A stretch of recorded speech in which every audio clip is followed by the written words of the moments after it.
Hello, so welcome to Show Studios SR Studio LACA, which is artist Sterling Ruby's new fashion label. He's presenting his new highly anticipated new collection, which was announced in March, as the special guest of Petit Imagine Uomo.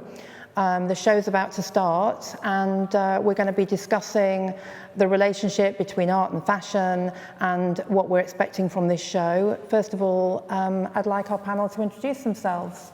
So my name is Shaquielle Keith. I'm a multidisciplined artist and poet, and I'm also a TV presenter on this YouTube show, PAQ. My name is Myles Henrik Hall. I'm a fashion film editor here at Show Studio. My name is Venus X, and I am a DJ. That's what I do for work, but I also run a rave called Ghetto Gothic and a store called Planet X. Hi guys, I am Jason, aka Miss Jason, aka Showbiz Extraordinaire, aka host of popular YouTube series Jason's Closet. Yeah. I'm Daniel Fletcher. I am a menswear designer based in London with my own label, Daniel W. Fletcher. And to start, I think I'm dying for Myles to share what he's been talking about when we all met up earlier about Sterling Ruby's studio team uniforms. Yeah, I've been a fan of Sterling's work for a really, really long time, and I've been excited for this ever since I heard about it, just because what's on screen right now, actually, so he did this workwear exhibition recently. It's just called Workwear, which showcased all of his kind of personal uniform and then also his studio uniform, which I guess it's kind of like scraps from old paintings and things like that. So he treats clothes, which I think some are found and some are newly patterned, the same as his painting. So for what I know, he's been doing this ever since he's had a studio. But yeah, it's really interesting. And when you look at it, you can obviously see all the different ties between the workwear that he makes for his own studio and obviously his collaboration with Raf Simons. I think we were talking also about how the store Sense has yesterday released an image on Twitter, which was very similar to this. So we're kind of thinking that the new collection will be quite similar, very basic pieces, but using his surface decoration and... Yeah, I mean, I think it's super, I mean, it's the same way that he approaches his art, but it's kind of, from all the stuff he makes for a studio, it's kind of very minimal in terms of cut. But obviously he's doing kind of like denim and work pants and work shirts and outerwear. It's all kind of military in a way. But then it's really kind of beautifully treated with like garment dyes and paint and bleach and et cetera. So yeah, it seems very wearable, but quite a statement, I think. And Shaquielle, you as a painter, you're highly invested in anticipating this show because we've seen a lot of artists a lot of fashion designers using artists' work for their surface decoration. There's been Vivienne Westwood with Boucher paintings. I think any designer now, they're always collaborating. It's this idea of collaboration. Yeah, and you have done collaborations yourself, haven't you? Yeah, so I've collaborated with like a lot of like upcoming designers. So a lot of like designers, I guess, that are still in university or just people just trying to start their own brands.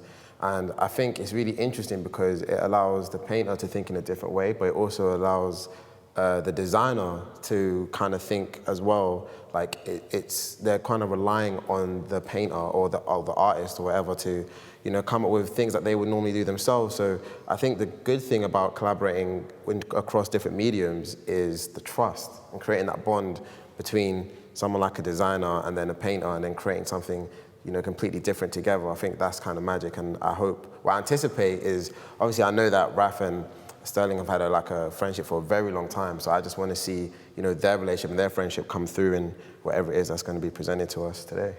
I think what will be interesting about it is to see how this collection of Sterling's on its own differs from what he did with Raf for Autumn/Winter 14, because if you look at the workwear uniforms from Sterling's studio and what he did with Raf, they were very similar. So it'll be interesting to see if he actually pushes this collection even further and it links to some of his other work outside of kind of the uniforms that he's made for the studio. I mean, just to give a background on this, on Sterling Ruby in fashion, most of us are familiar with the 2014 collection, which actually Raf rebranded his label for the whole season, which was quite challenging to these stores. They actually had to call it Raf Simons Sterling Ruby, and it was a homage to Sterling Ruby's involvement in that collection. I love it. Yeah. I think it's great. And everyone went absolutely nuts about that. But that relationship started in 2008, didn't it? Yeah, well, I mean, that's kind of what I was saying before we started, is that it's cool because once they've, obviously in 2014 is when they closed together for the first time, or when they did a whole show together, but Sterling Ruby did a store for Raf in 2008 in Tokyo, or 1 or 2 stores, I think. Yeah. That was where he did the ceiling and the walls Yeah, and it was the all kind of wallpaper, white. but it was textural Yeah, exactly. assemblages. And then 2010, he did like kind of a one-off denim collaboration, which is just a few pieces like denim jacket and like a outerwear piece, little kind of like bleached blue denim. But that was off-season, and I think it's just a few pieces. And then 2012, he did a bunch of prints for Dior Couture when Raf was there. And then obviously in 2014, they did a full collection, but it's cool that they've actually been friends for a really long time, collaborating on a bunch of different levels. So it's not, that's why I think that's one of the most successful artist collaborations in fashion today. And Raf always does really great ones, but it's just because he's not just using their work for monetary purposes, or like just for random inspiration. He's actually friends with them. So it's a true collaboration. He actually got Sterling Ruby to redesign the interior of Calvin Klein's Madison Avenue store, which was quite a big deal at the time. I mean, I lots think of scaffolding, you know, using the sculpture. And we were talking earlier also about how we're going to see Sterling Ruby's sensibility within the show, because the clothing, we suspect, might be these kind of denim separates with the decoration, the pattern that we've seen before, clues in the Raf collaborations. But do we think that there's going to be some kind of installation element to it, where he's actually showing more of his artworks as a kind of backdrop to this show? Honestly, I think that it's important to have this conversation about artists becoming designers, because he has such an interesting perspective as an artist, and I think he has less limitations about being critical of the world, whereas like a lot of fashion designers are worried about the margins. Are we gonna sell? Are we gonna sell? Yeah. We can't be controversial, and it's like he's an artist, so he has to be controversial if he wants to be one of the We don't worry about that in London. I think you do more than you think, you know? And I think it shows because there are less artist collaborations than there could be. And people are copying artists and referencing them more than they are collaborating with them and giving them equity on a consistent basis. And I think it's really cool to see somebody work consistently with an artist who is so radical in his choice of themes and in his choice of references, you know, specifically with regards to the urban, which obviously, you know, a lot of artists can be obsessed with gang culture, be obsessed with graffiti culture, and kind of do it wrong, and then brands do graffiti every other day, and you're like, you don't even care about art that is not sanctioned in the white walls, you know? And so I think here they're making a huge statement about what's possible and how like you can create a line as an artist, but you can also create an artwork as a fashion designer, and you really shouldn't have to decide which one. And you know, the interdisciplinary nature of our lives is this. But people often are like, well, what do you do? And you're like, well, why should I choose? Exactly. Or oh, you're a designer, so you work with that artist. You're so smart for picking that artist. It's like, no, the artist is so smart for allowing you. And you're so smart for, you know, deciding to bring that space that is, people don't know what the clothes, where they come from, or, you know, the depth of the politics of fashion. So to take something like Sterling Ruby's ideas into something like Dior, Calvin Klein, which I think is completely divorced from radical approach at this point, especially because of the quantities they manufacture and the length of the heritage, it's revolutionary. I mean, it gives it that kind of dimension of authenticity, the kind of length of the relationship, the fact that he's incorporating art into his fashion, Raf's fashion sensibility. But also, you were saying, Daniel, about how the idea of what Sterling Ruby is about to present, that's one thing. But actually, when you get into production, that's, you know, how is that going to be feasible? I know that Sens are already, he's got the stockists. I imagine that Sens didn't even need to know what he was going to do. They were probably saying yes straight away. 10,000, right? It will be interesting to see, because in the past, everything that has made has come from offcuts from sculptures or paintings that he's done, and then he's made clothes out of the leftovers. But when you take it from that and into a commercial product that people can buy, surely it's not going to be possible to make 100 of this shirt and then sell it on Essence. Like it's not feasible. So does it take away the authenticity of the garments themselves when you actually start mass producing it? And also, I think that we're talking about Sterling Ruby, we talk about sustainability in that he's using offcuts also quite often when he's done projects. Leftovers of projects or byproduct is used in his next project. Also, the fact that some of his output he's been working on for years and years and years, he's actually allowing it to develop and breathe. And when the time is right, he'll present it or use it. So then what happens, what happens now when he has to do a collection every 6 months? Like how, because building up, well, maybe he won't, maybe it'll be this one and then there'll be another one in 5 years. Yeah, that's what we were asking. Is this going to be a regular fixture? Is it going to be on the fashion up season? To this for 10 years, I think that what we're going to see is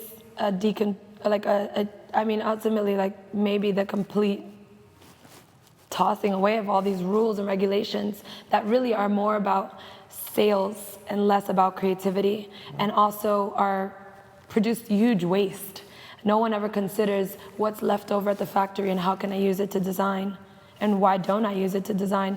Why not just use denim that's in circulation already when it's one of the most wasteful things that you produce? Which is what a lot of designers are doing now. I work with Matty, and Matty Boven uses a lot of like cuttings that are just left on the floor. You were saying, Daniel, that you work with Matty. You've also worked with Kim Jones at Louis Vuitton. Are you seeing that? And it's something for me, like in sustainability, like if I can find any way to reduce my waste, then I'll do it, because I think it's a requisite now with young designers. That's how they come into the industry. It's not even something that they say, I'm a sustainable designer. That is what young designers do now. I think sustainability it's a cheap word. It's like queer. Oh yeah, we're all gay. So ubiquitous. Sorry, we're all sustainable if you want to live. I'm sorry, you ate half the banana and you did what? Throw it away. To say the S word, Venus. I'm just saying. Oh, what's the S word? Sustainable. Oh no! I'm just saying it's time to like let it go. Like you don't buy the food and throw half of it away and not say, my bank account. No, my bank account. Like the earth only has but so many resources, and how much can people really afford to buy?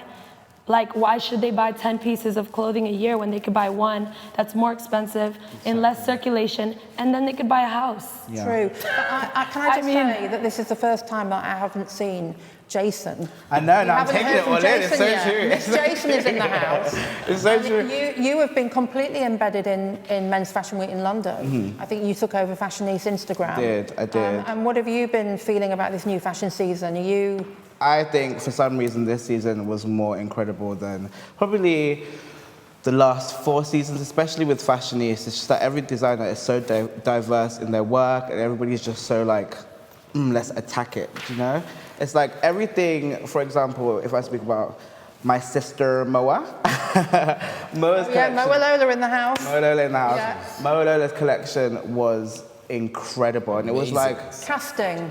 Wow. Casting. Casting for me, it's funny. At shows, casting for me is the most important thing in any show. That's just a thing that I have, but yeah. Do you know what was different about the casting this season, though? It was like she does use black models all the time, but this time the models were a little bit more diverse, but it was like the society that we live in now, you know? Reflecting. It wasn't just... Exactly. I really, really enjoyed that. And piggybacking off your point of you can just like own this one... For example, we've got a problem with fast fashion at the moment. Like, it's a huge problem. Like, I'm not going to name brands. They're all fast. They're all cheap. And it's a problem because it's just making the waste even worse, okay?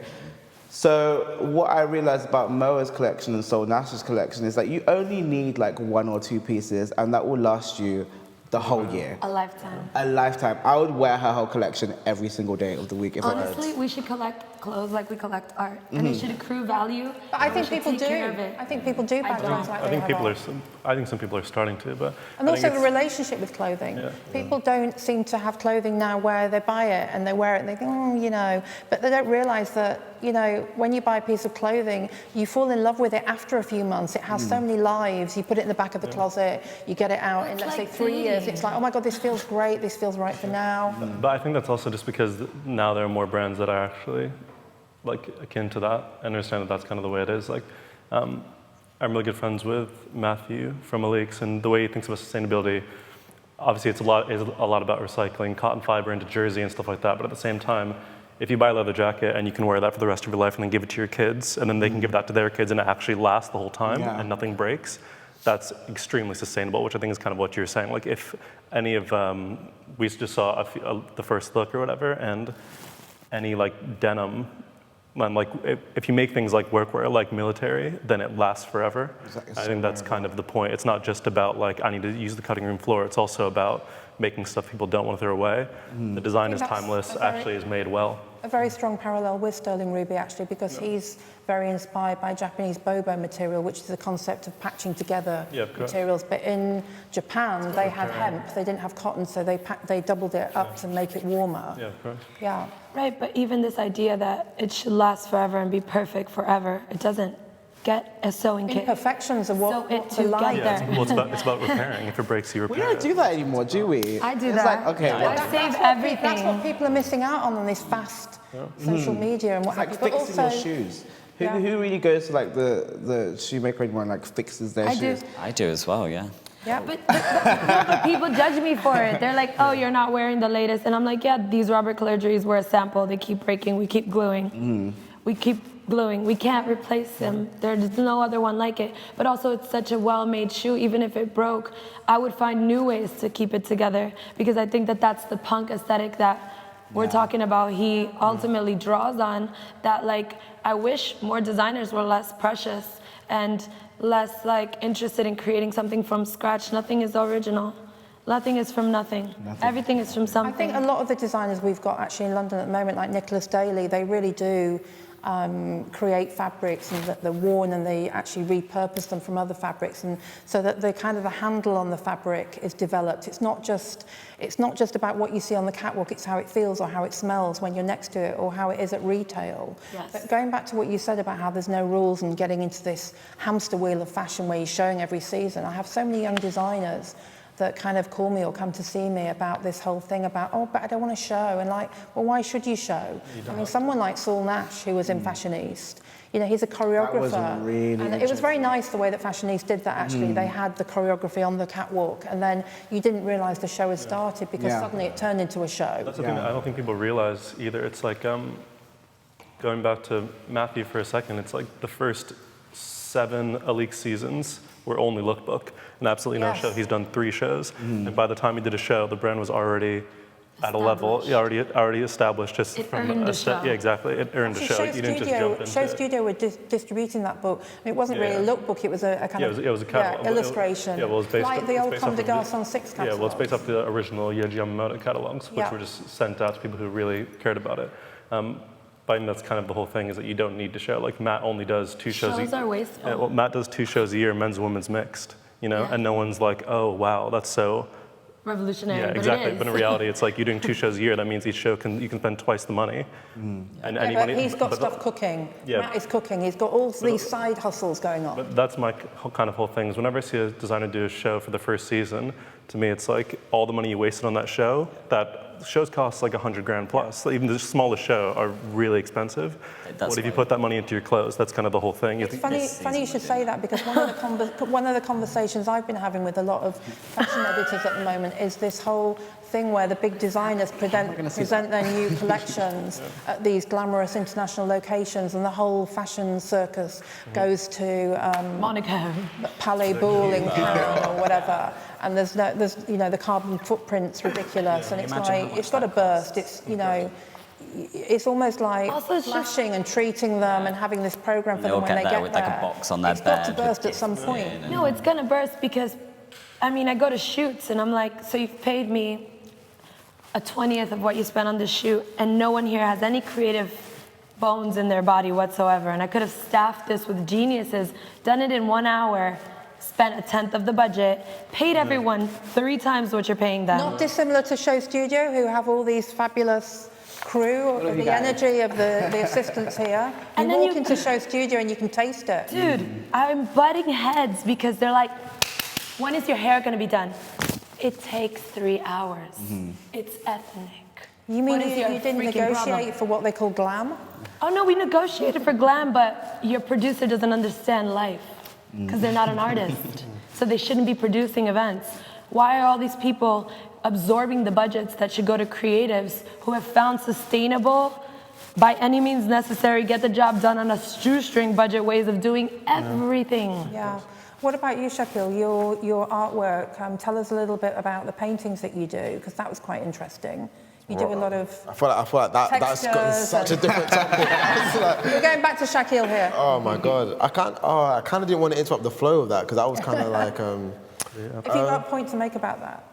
No, I really like appreciate everything that you were saying because it's something that I feel like a lot of people don't even really address. They don't want to hear it till their business goes underground. Yeah.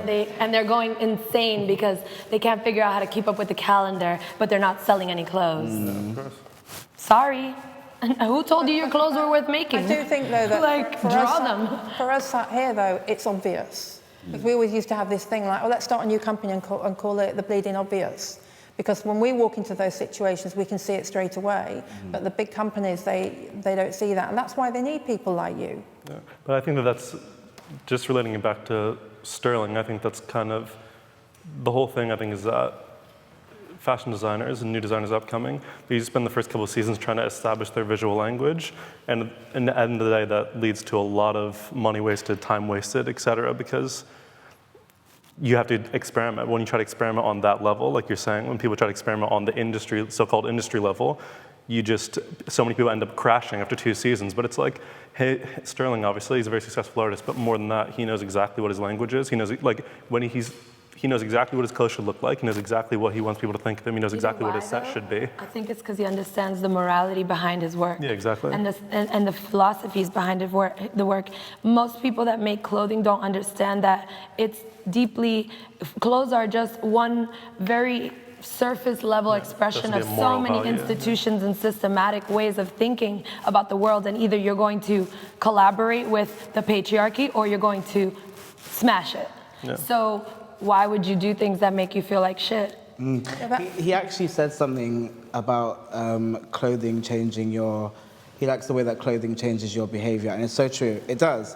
Yeah. Sterling said that. As much as we say that it's surface level, No, it's in the best way, though. It's like when you write a book and then you make the movie and you're like, what should the character look like? Yeah. You're like, well, I look like the Mad Hatter because I live in Alice in Wonderland and I'm constantly spiraling.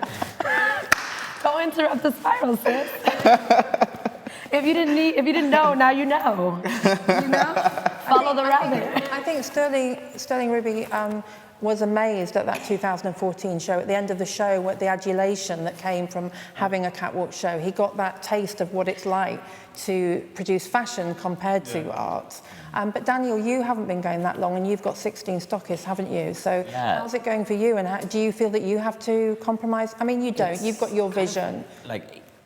What you said about kind of designers not finding their way straight away. Like when I look back at my first 4 collections, I absolutely can't stand them now. Yeah, of course. We didn't do a show until my 5th season, and because I wanted to make sure that I knew what my vision was, and also like that I was ready to do a show. Like it's a really big thing to like take on that responsibility, and like 600 people turn up, and I'm so glad that I waited. But even now, like this season we didn't do a show. We're doing a lookbook in Paris next week because I'm a young designer. I'm completely independent. I think it's important for everyone to find their own path, which is why, with Sterling, it'll be interesting to see if they go down this route of doing a collection every season. Are they going to do 6-month drops with Essence and all these other retailers? That's kind of. Yeah, of course. I mean, I think the thing too. I think Joe has the images actually, but before this runway show, Sterling literally did an exhibition called Workwear, where he literally put all these clothes. It's right there on the screen.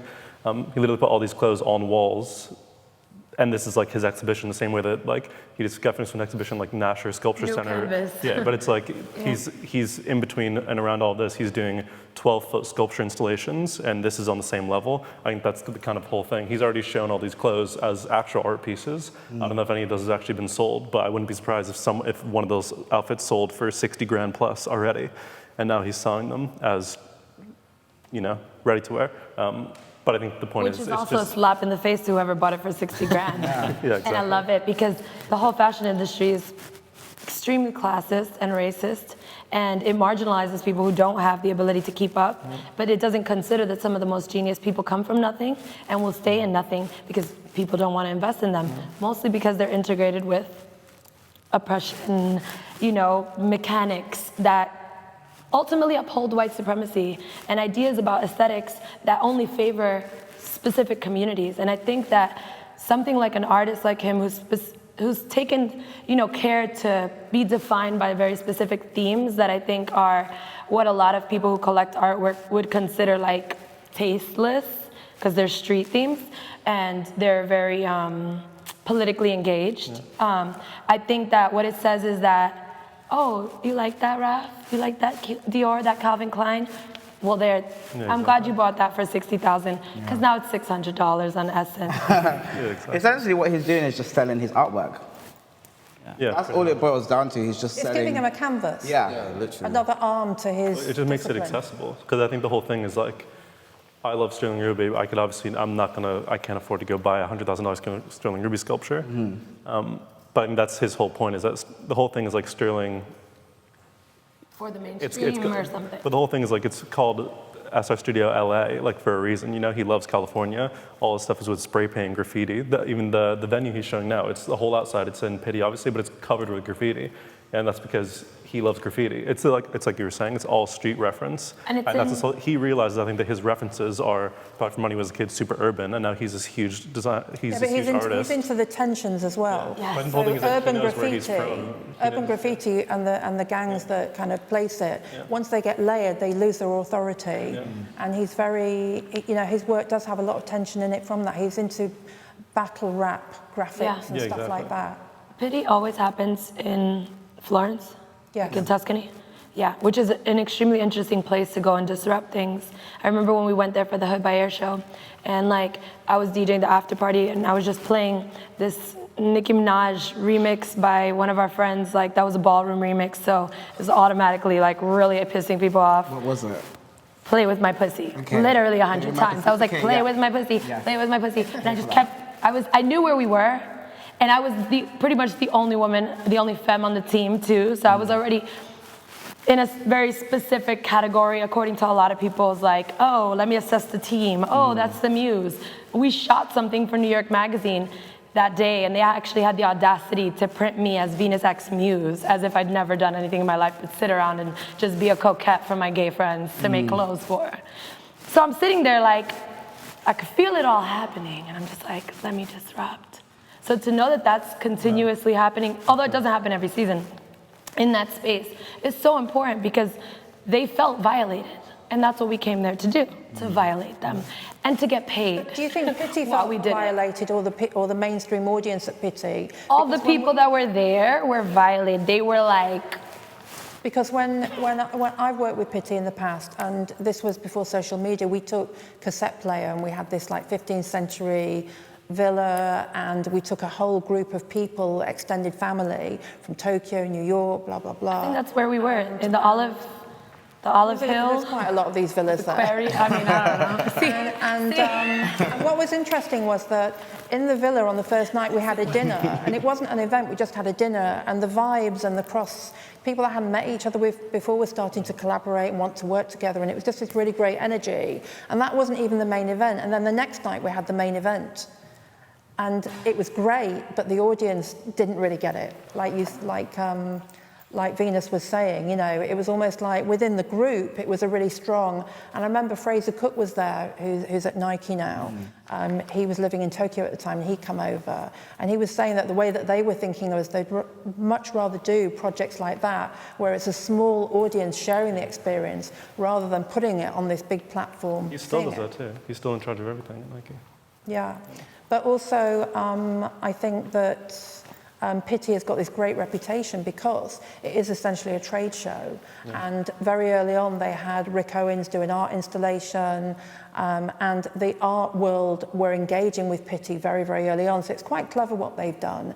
And when they do get designers or special guests, like Sterling Ruby is this time, they're very sensitive to what they're going to do. They don't just say, oh, you've got to do a show. If you want to come, you've got to do a show, you've got to do this. They really help them get to where they want to be, and are very, very sensitive, and they have great budgets. And also in the big fashion calendar, Pitti is actually the first official.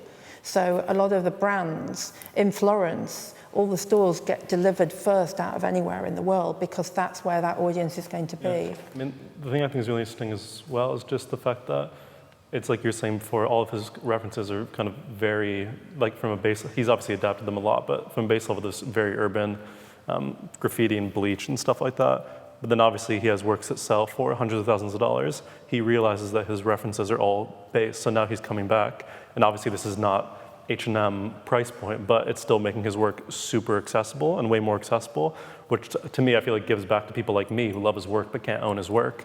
And now it's like, he's like, I know my references from the street or like from kids, so now I'm coming back around. You can actually wear some of it and see it. That's what's going to make him so popular as well, isn't it? I was going to talk actually about Eric Mack. You must be friends with Eric Mack in New York. Spoke. Because Eric Mack, the artist in New York, I mean, he works with Grace Wells-Bonner.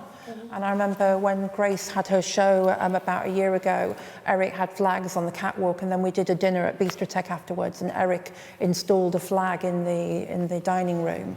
And I think, you know, these are, it's almost like with Moa Lola, I saw her yesterday, and she was saying that it's the kind of peripheral people around you. You're working as a complete collaborative force, which is very New York. You know when V Magazine do their groups of people, you've been in one of those, haven't you? Those shoots. Yeah, it's kind of that thing. It's like a movement. It is a movement because, you know. I think it's a movement, but I think it's also not. Usually there's like a pyramid scheme, and there's one person using everybody else. That's what I see. I think in Moen's we've got Ib Kamara, we've got Rhea Dillon, who's just taking off like crazy. I think with Moa's, just because I know that we're all friends, like it's quite a tight community of us, so we're all friends in it anyway. What was interesting about Moa's show was that all her friends came, and it was everybody that we go out with, it's everyone that we hang out with, it's everyone that we like spend days together and stuff. So when the catwalk happened and then she came out at the end, all of us lot stood up, and then it kind of felt like this is your work. You feel like this is your work. You've helped towards it. You've had conversations. You've been like emotional with each other. You can see that in the work. It was just really interesting. I loved it. Not sceney though. I hate that there's word. a difference. But you know what? It's sceney. I think this is a woman though, and you have to remember that. I think women cultivate fashion differently than men do. Yeah, but the thing about Moa is that it's sceney as in it's reflective of now. That is the scene that is kind of spawning all these offshoots at the moment, and everyone's looking to. Each member is as vital as the other. I don't even think it's the top of the pyramid. I think there's so many interesting people in that crew, all doing their own things anyway. They're not relying on Moa for what they're doing. They're all doing their own things anyway. Yeah, but I think the second that you start to use the word scene, it's like difficult for people to. I think it makes it feel inherently exactly. It makes you feel like edge and feel like you can't be a part of it. That's not what Mo or any of us are saying. Cultivates enough. Yeah. I think anyone who's in a it's like come and join. We all work together. That's the way that we want it like to. a community, isn't it? Yeah. Exactly. But everybody can be involved in that community. Do you know what? Even like going backstage, like I don't know Mo personally, but I was with Helen. I was with Helen, and I was with my friend Romany as well. And I could just see like the way everyone was celebrating as well at the end, like the way all her friends came around. I was like, It was a party backstage. It really was. It was. I think that's the most, and that's the most. I think that's the most rewarding thing about all of that. Like in my experience, Ghetto Gothic. I mean, I worked with Telfar, I worked with Shane, I worked with Luar, I worked with all my friends, and like we cultivated the ideas in nightlife as incubators, like partying together, thinking about the way that music and we can tell stories, reconstruct them, and then taking that into different spaces, whether as producers or as designers or as artists. And I think Eric has been coming to Ghetto Gothic for 10 years. You know, Telfar and I have known each other for like 14 years, same with Shane, same with Raul. There's been moments where we've been like literally in the street catfighting. And then there's moments when we're just like crying for joy, and I'm sitting arm in arm with Shane's mom, crying like I'm so proud of our baby. Like we are both his mother, because that's just how it feels. It was also interesting when we took, how long ago was it when we took Warnels to New York? And oh my we God. took Twigs. Twigs wasn't 8 even years known ago. then, singing at the, and that was Sharma Dane and Grace Ladoja, and that was how I met you, actually. Exactly. Well, I mean, exactly, and I think people need to honor like these relationships between Raf and Sterling, that it's happening on a much larger scale, and it's integral to great work. It's integral to the production of a new house. Not a brand, not a line, a new house, something that can exist forever because you have your friends making music, you have your friends styling, casting, you know, covering the show, backstage, here doing the best interview, the one that's actually gonna be MTV House of Fashion. Ooh. It's that one. Ooh. It's not the big magazine. I'm just saying, like, we all know what the references of these moments are, and we know what we're looking for. We want to end up in those situations that feel like, you know, Pat McGrath and Galliano and Dior, like, oh my God, how did that happen? They're all partying together. What's it doing with the show? Like, they love each other. Exactly. Huh? They didn't just hire the fab one that season. Should we look at the show? Or hire the fab one and Are we be ready like, to look at we've the got show? a team Okay, here bye. already. You guys could like work together, teach them what to do. No, it takes like the whole team to come We're together. going to look at the show now. Ooh.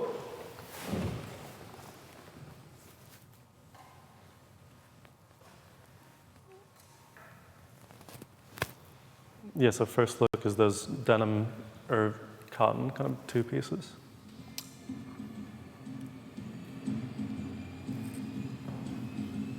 Interesting that the runway is This is the quite Calvin minimal, show. actually. It's not. Oh, this is Sterling show. This is Sterling. Oh, sorry, I didn't know what the red Yeah, the orange confused patch, me. right? Trousers are sick. Because like now it feels Yeah, I like think it's Calvin is his. Yeah. I know, right? Wow. And so who's you? It is still quite workwearish, isn't it? Yeah. I mean, Mo Alola did the Lyman pony Yeah. print. I really want to know what the shoes are, because I guess they're his, but he's been wearing those shoes for like A decade. a year and a half, like a year and a half or 2 years. Yeah.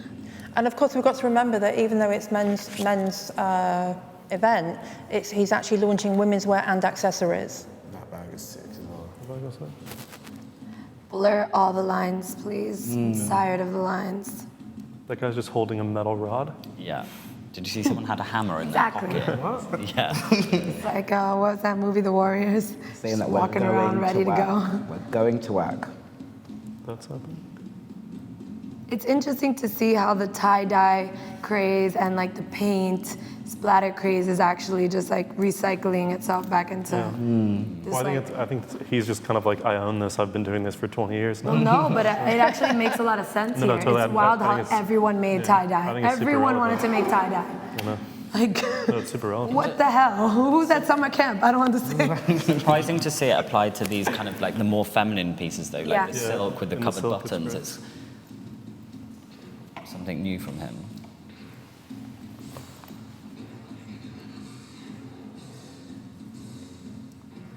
Well, What is that?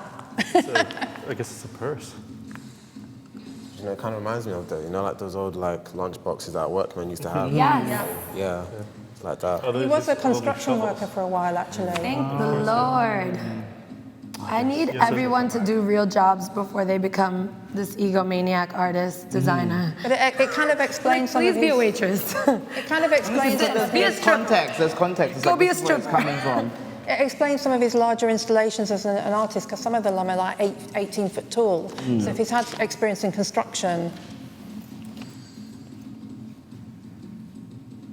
But you can see the utilitarian workwear theme throughout. I mean, that looks like stonewash, doesn't it, some of that?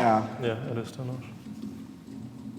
I like the idea of honoring utility too, because the majority of people do jobs that are laborious and they have to wear uniforms and they feel often excluded from fashion. And I think Yeah. that, you know, whether we like it or not, poetically, he's being like, homage, thank you. Thank you for making our clothes and cleaning our houses and Well, building our houses. I think also making his art though too. His art is so large scale. He knows that he has to hire like 50 people to make a sculpture or whatever, Ecosystems. and they're all wearing this. And then you see them walking past. And they're these, all like, getting paid. These men Which in is suits like- and women in like smart dresses on the front row. From I don't know whether you saw the check dress, the very flowing one that went past, Yeah, it's beautiful. because he was actually brought up in Amish country, wasn't he? So that's where lots of quilting comes from, that he's... Also, this Yeah. feels really Amish, the long skirt. The last The one. long dresses as well. The thing with Sterling too is he's so good at graphics, at like text and graphics, and I haven't seen a T-shirt yet, but I'm kind of thankful that it's very pure. You know, you're not seeing distractions behind. You're actually looking at the clothes. Do you think he has made it quite misty to stop the Instagrammers, making them relax and just watch the show? I mean, whether or not he did it on purpose is working, because I'm like squinting right now. Like, what color is that? Should we move our seats a bit nearer? That's an actress. I mean, too many people go to fashion shows just to post that they were there and just to pretend that they cared about the clothes. I think it's cool as well, though, because there's no set. It's super minimal, which is just like I was just saying, like he showed these clothes as art a year ago, you know? I like that he's saying the same thing. A shopping bag there. He's like, okay, now you can go buy it. Exactly. I mean, if it's good enough for your art, it could be good enough for your clothes too. Yeah, exactly. White walls, you know, keep it simple. Yeah. Fuck it. Scrubs. What does the bag say?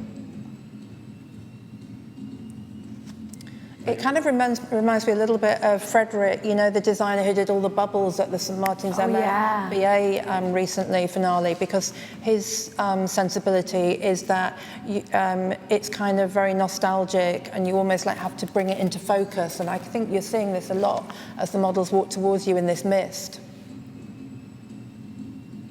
Honestly, I think that fashion should be more about the experience and the nuance and versus the product, the clothing, you know? A lot of people put all this energy into details and it has to have this many sequins and be constructed like this, and it's like, it also has to be how it makes you feel, and you have to sell a lifestyle that has good philosophies behind it, because ultimately, okay, so we buy the clothes and then we're like living these toxic lives because they don't come with the rule book of how we should look at the world. Yeah, but if we'd have known, we could have had dry ice pumping around this set, couldn't we? But that would be wasteful, Mandy. So I think we're good as we are. Okay. That's great. Yeah, that's It fine. looks like x-rays and bones. It's like a kimono, Yeah. Yeah, it's a kimono color. But again, it comes back to workwear and the whole idea of fragments joining together, because he's known very much for his collaging. Yeah. And also... I also think there's something to be said about the fact that all his women's wear is like super kind of loose, comfortable, looks super durable. Thinking that. It's not like Thank you for not trying to make me fit into a corset. No, it's I'm not. sorry, Yeah, but exactly right. I But don't fit. that's what we were just talking about. It's all quite Amish. It goes back to being Amish, doesn't it? It's like everything just being comfortable and loose. Interestingly, he was the That's a beautiful look. He was That is the beautiful. assistant teacher to Mike Kelly when he graduated. Really? Yeah. That's wild. That look is great. Yeah. But that's like the logo hoodie. That's gonna do really well. They really are comfortable pieces, though, aren't they? I mean, you know. You can come on. age into Yeah, them. they're You can get fat in them. Age into Thank you. I felt like that about the Raf Sterling collaboration in 2014 anyway. You know, it's a piece and you're never not going to not wear it. It's like you've always got it. You're going to love it more and more the more you wear it. The irony is that everyone who bought that collection wore head to toe.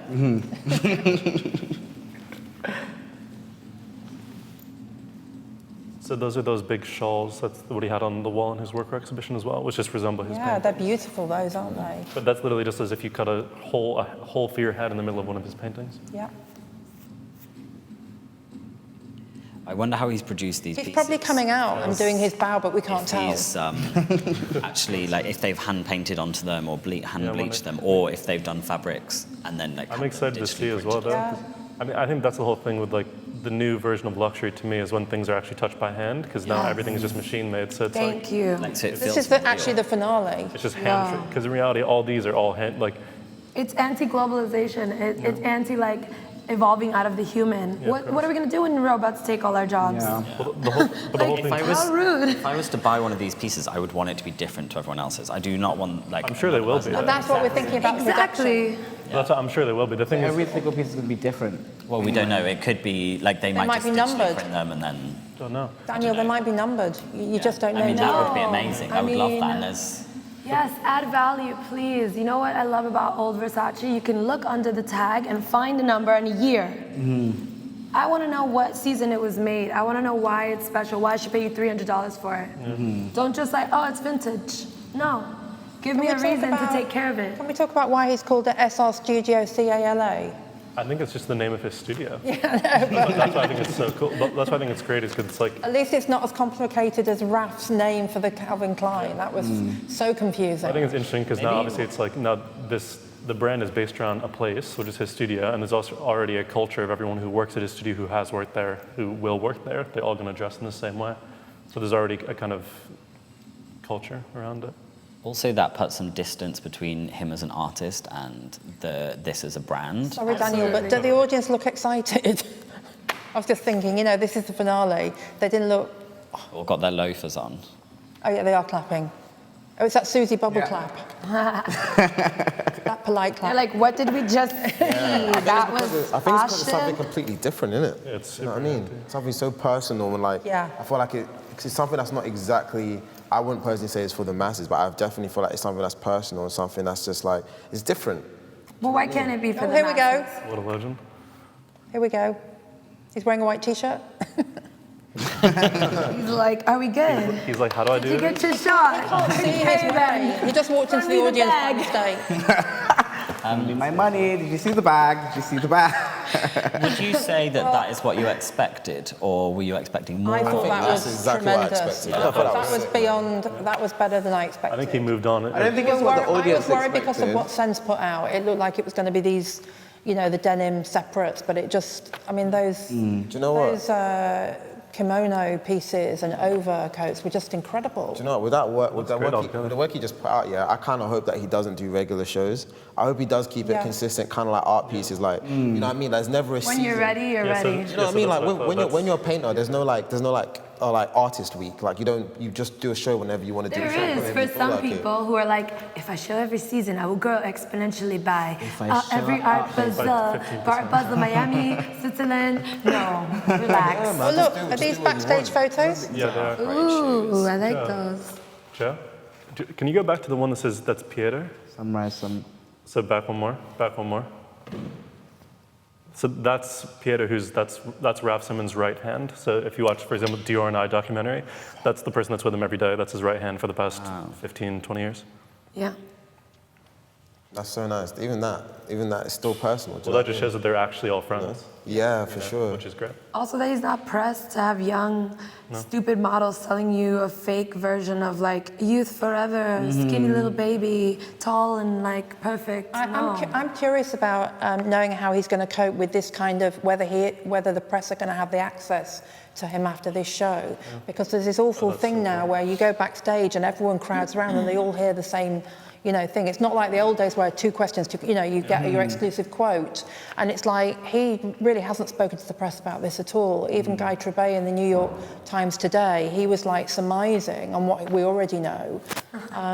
So it's almost like, how will he deal, you know, what is he going to explain about the backstory to this? I hope he goes yard, man. Real talk. I hope he goes home because I feel like we're no, but in a good. That's a great way to put it. It's like yard. No, in a good way though, but only because like the one thing On your porch, baby. the one thing I don't always feel I'll smoke obligated to one do, with him yeah, right is if I'm doing like a painting or something, I don't want to have to explain it to every person. So if I'm putting my actual artwork on clothes and I don't feel like talking to people, that's what I'm gonna do. I did the show. You guys came. You saw it. It's open to interpretation. Yeah, I'm and gonna why go should home. he? Yeah, do you know what I mean? I feel agree like he doesn't have to. completely. He's not So obligated that's to. the actress that walked, Mackenzie Davis. That's the actress that walked in that show as well. His casting I was also cool. love the idea that I've never seen any of these people before. I'm tired of the same women selling me the same clothes that don't even fit. Yeah. There are only two Like- models that I recognized. It just goes back to what you were saying. It's ageless. It is. You can grow with your clothing. You don't really necessarily need all of it all the time. You can buy like a piece and have it for the rest of your life. Well, I think this is a level to like, you can actually do work in this and look fucking cool, which I think is Functional So sick, fashion, man. how rare. Yeah, also this idea of clothing where, you know, you don't have it for best. It's like you're going to buy it, you're going to live in it, and you're going to love it. And Yeah. it's going to have this kind of... To me, it feels super, and aesthetically it's a bit different, but to me it feels super Helmut Lang, just in the way of it's like minimal in ways, but it's all just about color and kind of texture. Minimal print, when there is print, it's like done really, really well. And also, obviously it's like Sterling went from being artist to now he's making clothes, but Helmut did the opposite. He made clothes, then he just left the fashion industry, and now he literally makes sculpture just every day, and he lives in East Hamptons. But I it's think kind of he's interesting totally parallel. earned this show. I mean, he's not a fashion designer, but for the fashion audience, that is very satisfying. You know, that's giving them, you know, the kind of loose shapes. I think it's really, really, And really the pant shape is great in it right pissing on. people The off. fit is great. You know? Yeah. I think it's pissing people off. A lot of the money and a lot of the like celebrity and the attention is centralized around these silhouettes that actually most people will never fit into. Yeah. I don't think I was ever the size of a whatever, you know, whatever they really want me to be when I'm DJing that fashion event. I was never that size, not even at 10 years old. So thank you for creating a design that if I was DJing his after party, I would be like, hey, I can sweat.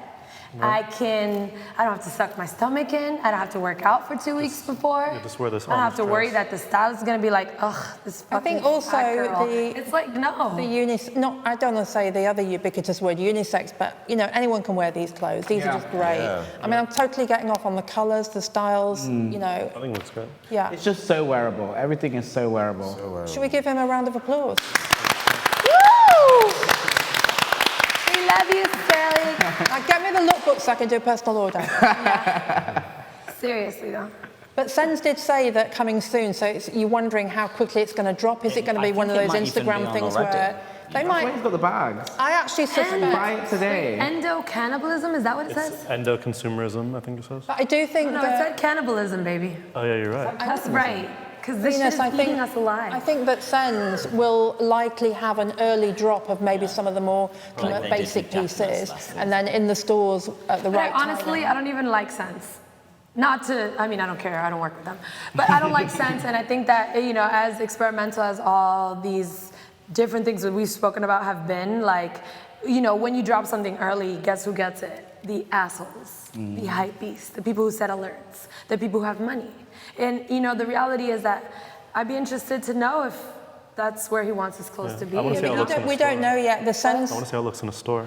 You won't, because it'll sell out. No, but Venus, you've got to remember that, you know, the people that can't afford this main collection, this Sens thing might be some very basic early drop that is maybe less expensive than some of these more developed think it is pieces. a- So I have to price like point as defend Essence a little bit because they bought my collection like before loads of other people bought it as like a young brand. They really support me, and each season they come back and they like.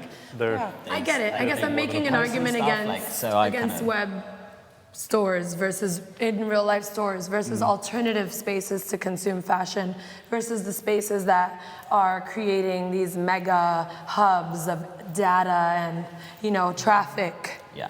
I'm sorry. I get that. Sense is great for carrying you early, but guess what? A playlist, a blog, a magazine, an editorial, this and that. I'm sorry, but relax.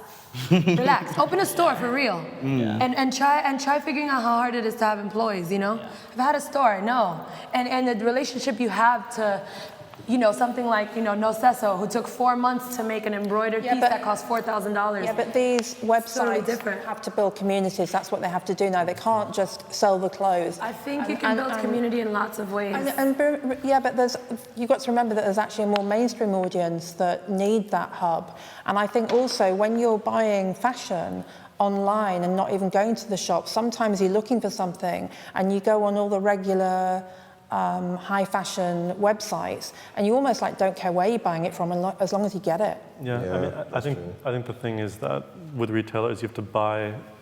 It's in such a tough time because there's so many different retailers, but you have to buy quite smartly. And I think that that's why Essence will buy stuff way ahead of time. I think the whole thing is that they take risks because they have margin to lose money. Yes. Which I think is at the end of the day. But I do think though, Myles, that a lot of these stores, they have budget in between season all the time for when this comes up. No, totally. Yeah. And like I said, they probably didn't even know what they were expecting when they placed the order. No, Right, but I'm just very anti. I think that humans should be human. Yeah. And I think the phone and the computer are really, they're really Because you have a store, don't you?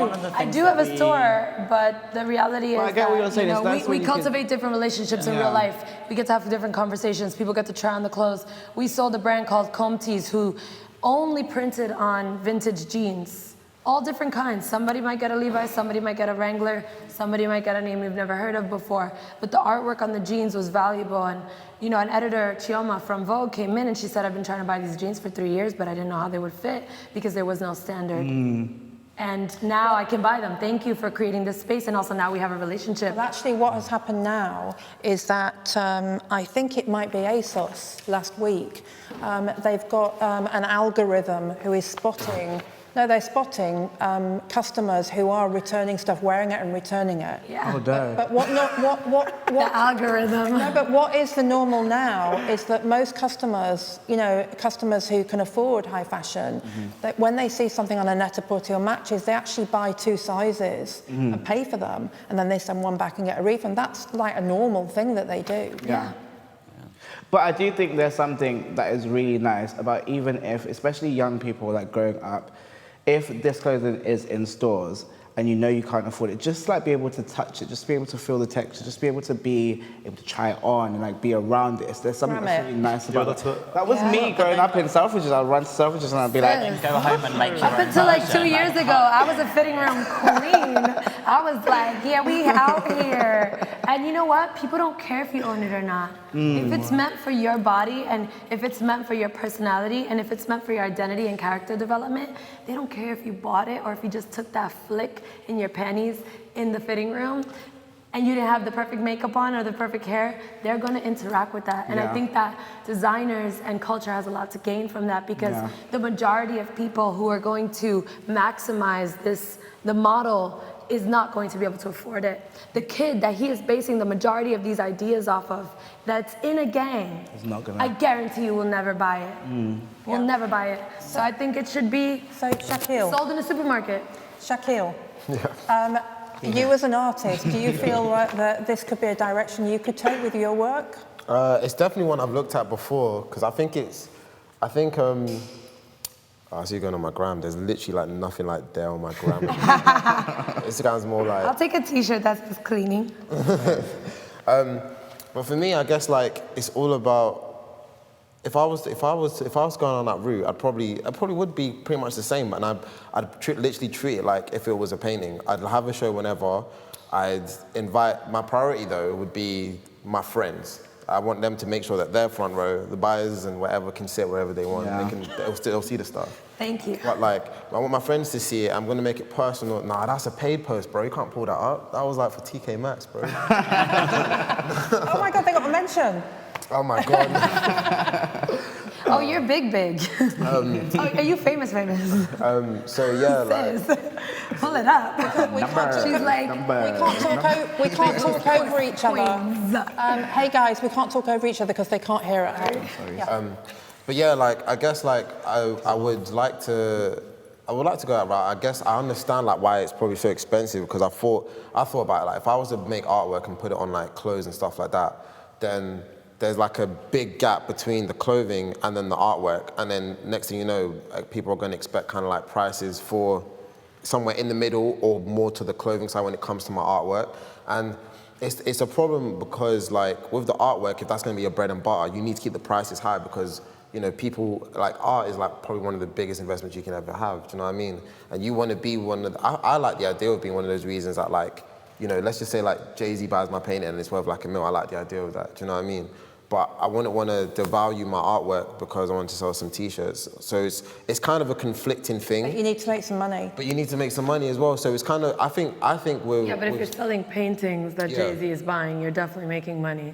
You're making more than $100,000 a year just selling paintings. 100%. But after a while of like selling t-shirts at a lower value, people are going to want the t-shirts and not the artwork anymore, because you can get the artwork on the t-shirt. You have totally different consumers. I think you're just saying that it's a balance. I think... Yeah, it's a balance. I think Sterling doesn't have to worry about that because his price is very established. He's very established in the art world.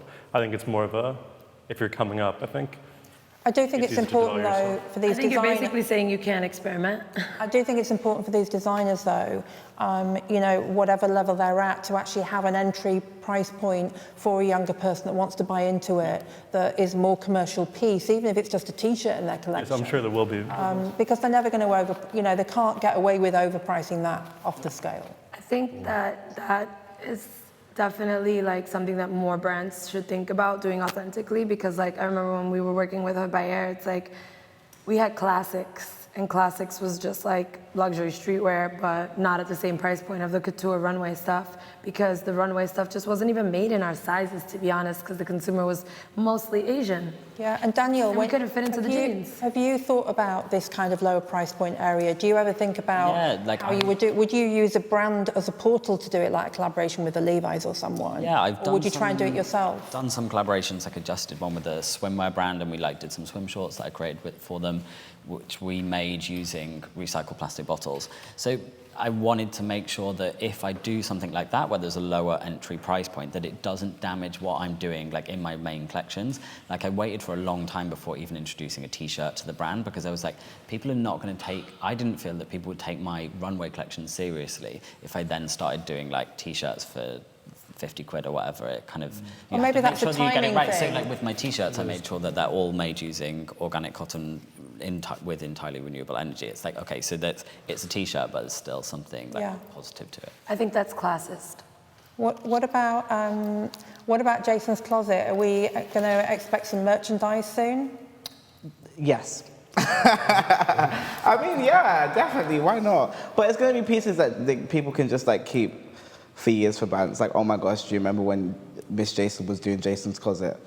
It's like capsule. Those are going to be grails, bro. Like, that's going to be fire. It is going to be fun. That's going to be sick. It is going to be fun. It's a good time for you because you've just had that big exposure in ID magazine, haven't you? I was not expecting that. How many pages was that? I was not expecting 10 pages in ID magazine, and then when it came out, I was like, I had to put my sunglasses on. I was like, what? But Ib did an amazing job. Walter Pfeiffer was an amazing photographer. It was so nice to just like work with my lot, because it wasn't just the team that were on it. It was like everybody that I'd gone out with. Mitchie Boo, the incredible like star of season 1 of Jason's Closet. It was just incredible. I really, really, really, really enjoyed that shoot. And also it's the idea that a lot of the press that you get is online, but the idea that you've got something in a hard copy magazine, it's that idea that there's still that place for the couture media, which is to have that magazine. That it's like an instant... Exactly.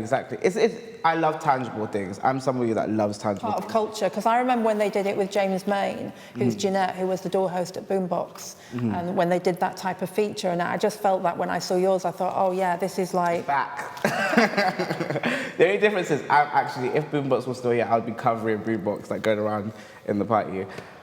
And Venus, you're opening a store in the Bronx soon, aren't you, this summer?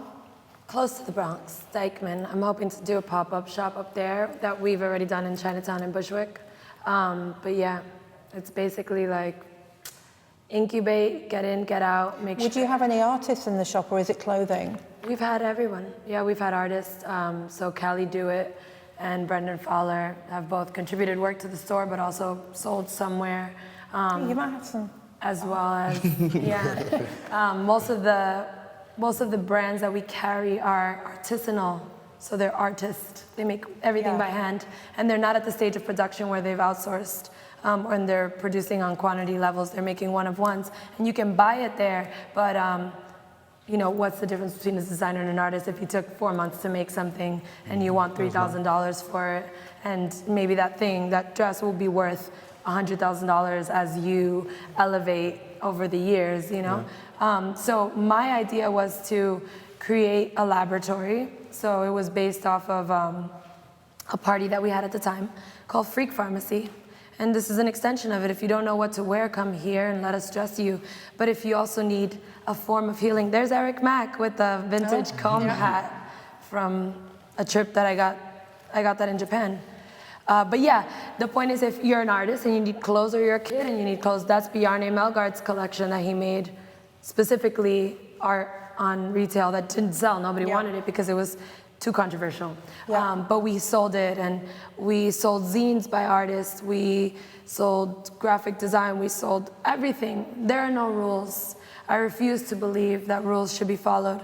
Rules are made by men who can afford to make them, and they're made to be broken by people who can't afford to follow them. And so I do what I do, and I do what I do all the time, and that's why I think Sell t-shirts. I think we all do that, actually. I don't think so, baby. I mean, if you're not selling t-shirts because you don't think it's profitable or because you think it's going to fuck up your margin somewhere, I think you're not doing what you want to do. If you want to sell t-shirts, sell t-shirts. But I think we're sat here, knowing a couple of you, I think you're doing what you're meant to be doing at the moment. You know, you're doing your TV show on YouTube and you're doing your art. I mean, you're where you want to be at the moment, wouldn't you say? Absolutely. Yeah. I mean, let's all... Myles, you worked with Alix over the years, and now are you based at Show Studio now? Yeah, I'm based here now. I've lived But here for a year and a half. your sensibility is digital and film, isn't it? Partly, but I mean, working with Matt, it's just, I was working with him since before he started the brand, so it's from the beginning of that, so it's kind of everything. Are you missing being embedded in that, or are you still a very little, in touch? but it's all good. I'm super in touch. I go out for every show and everything, so it's great. Yeah. So anyway, I think that's. I think we're really pleased with the Sterling Ruby. It's great to see that show. Wish I was sat in that mist seeing it, actually, if you missed out on that. But yeah, thank you, everybody. Thank you. It's Clap. Mandi. Woo!